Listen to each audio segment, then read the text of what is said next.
Дэгийн тухай хуулинд нэмэлт өөрчлөлт оруулж байгаа энэ хуулинд жишээлбэл одоо улсын хурлын гишүүдийг цалингийн 3 сар хүртэл 20% бууруулна энтэр гээд энэ хариуцлагыг ногдуулах тэр заалтууд нэмэгдэж байгаа юм шиг байна. За энийг бол дэмжиж байна. Жирийн төрийн албан хаагчд болохоор тэдэн минут хоцрох юм бол цалингаа тэдэн хувиар бууруулнаа гэдэг. Тэдэн удаа таслал бараг хөөгддөг. Тэ ажилласаа халагддаг. Гэтэл улсын хурлын гишүүд яг ажил хийж цалин авч байгаагийнхаа төлөө ямар ч хариуцлага хүлээхгүй байж болохгүй. За энэ цалин мөнгөтэй холбоотой хариуцлагыг бол хүлээл гэж болно. Гэхдээ жишээлбэл энэ 15-ийн 7-оор тэ энэ ёс зүйн дэд хороонд 30 хоног хүртэлх одоо улсын хурлын гишүүний үг хэлэх эрхийг хасах ийм эрх олгосон байна. Гэтэл энэ улсын хурлын гишүүний чинь үндсэн ажил ерөөсөө үгээ хэлж үжил бодлоо илэрхийлэх, зарчмын зөрүүтэй санал гаргах, тэрийгэ тайлбарлах. За гэтэл энийг ямар зүйл ангиар богдуулах гээд байна вэ гэхээр нэр төр гутаасан, саад учруулсан, хэвийн үйл ажиллагаа алдагдуулсан, эмх замбраагүй байдал үүсгэсэн гэж байгаа. За тэгэхээр энийг юугаар хэмжих вэ? Яасан бол эмх замбраагүй байдал үүсгэсэн гэх юм? За нөгөө л нэг гүтгэх гэдэг асуудлаас явж байгаа шиг үлээ. Гүтгсэн бол гэж байгаа юм тий. Яасан бол гүтгсэн гэж үзэх юм? Энд чинь бүр энэ дэгийн тухай хуулиар байтугай эн чинь нөгөө үндсэн хуулийн асуудал болоо явж байгаа шүү дээ. Тэгэхээр энэ маш субъектив ийм зүйлээр улсын хурлын гишүүний үг хэлэх эрхийг 30 хоногоор хасдаг бол маш буруу. За одоо 1 сарын дотор 8 удаа нэгдсэн чуулган, байнгын орооны чуулган маш их явагдлаа гэж бодъё. Тэгэхэд энэ хооронд хууль бол маш олон төрлийн чухал бус гэж байхгүй хэдий ч төсөв, татвар, төлөвлөгөө гэд маш олон чухал хууль хилцэж явах үед бол тэр гишүүний нөгөө олон нийтийг төлөөлөх эрх ингээд бүрэн хасагдчихж байгаа маа. Тэр ийм маягаар бол улсын хурлын гишүүд ялангуяа цөөнхөд магадгүй одоо дарамт чахалт үзүүлэх улс төрийн ийм шийтгэл ногдуулж болохгүй. За тэр цалин цавуудаа бол ярьж болно. Ягаад гэвэл энэ бол угаасаа байдаг ийм захиргааны арга. За хоёрдугаарт энд бас нэг ноцтой зүйл явж байна. 71-8-д. За төсөв нэмэх юм бол тэр хасах заалтаа дагуулж оруулж ирдэг те. Тэгсэн чинь энд татвар бууруулах санал гаргасан бол төдий хэмжээгээр зардал бууруулах саналыг оруулж өгөө гэж байгаа. За гэтэл одоо манай засгийн газар их хурал чинь зардлаа нэмэх болохоор яадаг вүлээ өөрснөө. Одоо 23 оны төсөв 22-ын их найд байсан шүү дээ. 22-ын их найд. Тэгээд сонгуулийн төсөвгээд шууд 27 их найд болгосон. 27 онд, 24 онд. Тэгээ өнөөдөр 35 болгож 25 оныхыг оруулж ирж исэн. Одоо энэ төсөв хүрээний мэдээлэл баг эхний 3 жилдээ 40 рүү орох нь л дээ. Энд чинь дандаа зардал шүү дээ. Татвар төлөгчдийн мөнгийг зарж байгаа асуудал. Тэгээ энэ дээрээ болохоор иргэдээс асуудаг билүү. За бид нар өөрснийхөө зардлыг ингэж нэмэх гинэ гэж асуудгүй мөртлөө татвар бууруулах саналыг улсын хурлын гишүүн оруулж ирэхээр чи заавалчгүй тэр одоо бууруулах зардлын цуг оруулж ир гэж дарамтлж шахаж байгаа нь бол маш буруу гэж бодож байна. Энэ бол засгийн газрын хийх ёстой ажил. За хэрвээ ингэж шаардах юм бол би бүр төрийн реформ хиймээр байна. Төсвийн реформын чинь ард төрийн реформ явж байгаа юм.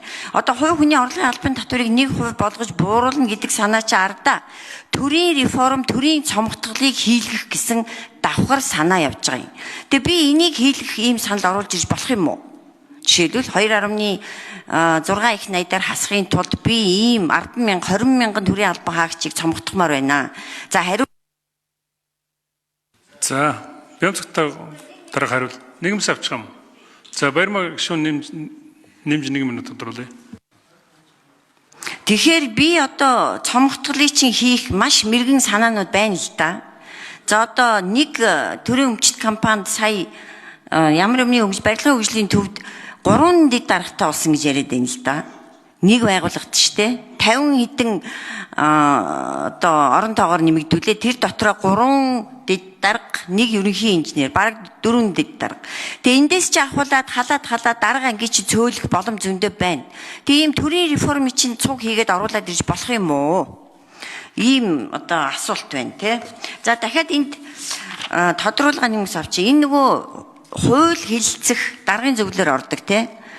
Бүх оруулж ирсэн хуулийг 1 сарын дотор тов дараалал тусгана гэж байна.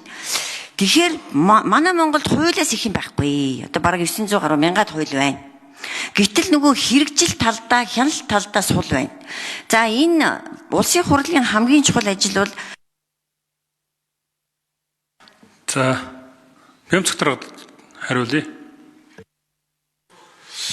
За хууль 938 хуультай гэдэг.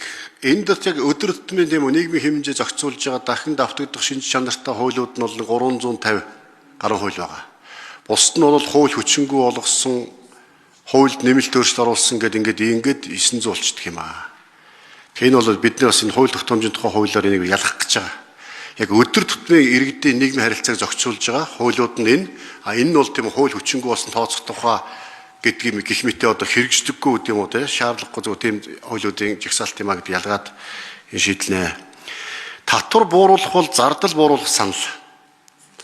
Энийг бид 2019 онд үндсэн хуулийн нэмэлт өөрчлөлөөр 25.1-нд л оролцсон. Урд нь ерөөсөө улсын хурлын гишүүд ерөөсөө хязгааргүй зардал нэмдэг. Тэгээд тэр зардлыг санхүүжүүлэх гэж чадахгүй болгонгуудаа хий орлого бичдэг. Ингээд төсвөө баталцдаг. Үүнээсээ болоод төсвийн алдагдал гэдэг юм чинь бүр маш хүнд байдалд ордог байсан.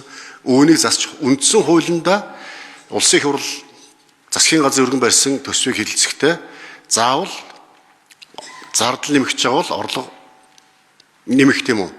Биш. Зардал нэмэгч байгаа бол аль зардлаас нь хасах.